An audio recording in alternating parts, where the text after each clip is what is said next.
Well, in just one generation, since 1998, marriage rates have declined significantly in Australia based on new ABS data released this week. Now, I'm sure that doesn't surprise you.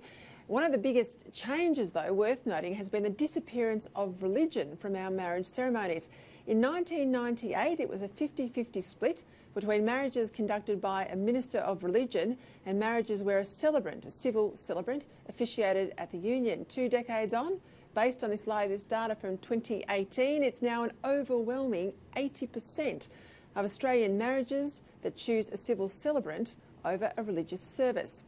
Joining me now is writer and regular panellist here at Sky News, Corrine Barraclough, and she's coming to us from the Gold Coast. And also joining me tonight, Nathan Hondris, WA Today's political reporter out of Perth. Nathan, does this surprise you at all? Look, it does surprise me a little bit, Peter, I've got to say. When you really think about it, I think one thing that didn't shock me is that these figures seem to reveal that young men are actually growing up a little bit later these days. I mean, some of the stats reveal that boys are staying at home longer and that actually delays their progress to adulthood.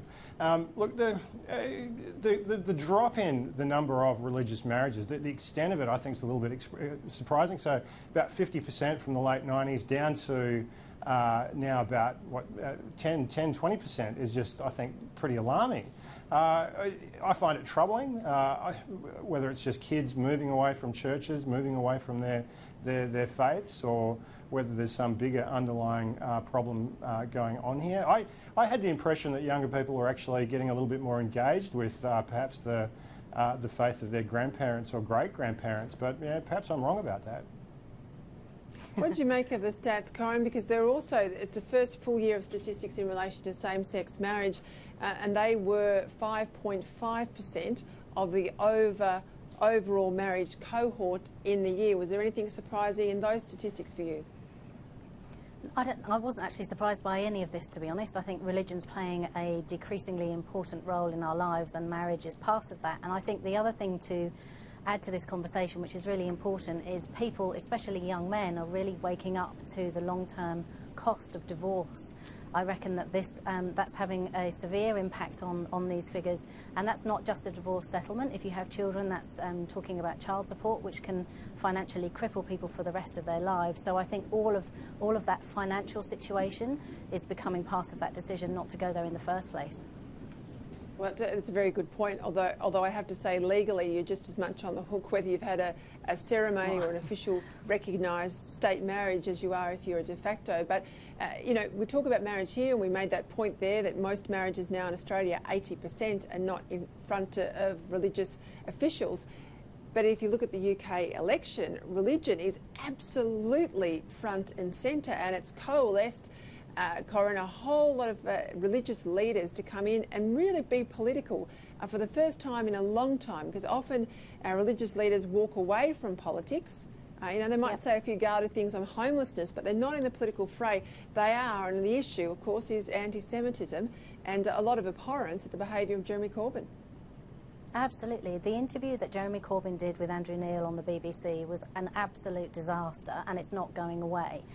And I think it's interesting, as you say, this is a British-Jewish problem, this is a problem for the British-Jewish community.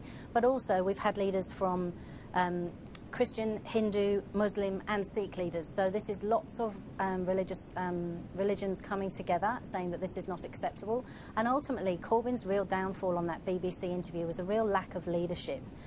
He refused 4 times to apologise to British Jews, and I have British Jewish friends in London, and they are incredibly concerned over this. And some of them are staunch Labour supporters. They very much didn't want to leave Europe. This election should have been very cut and dry for them, but due to the way that Corbyn is behaving and his, as I say, his refusal to apologise 4 times. They won't vote. They just won't vote Labour. No way.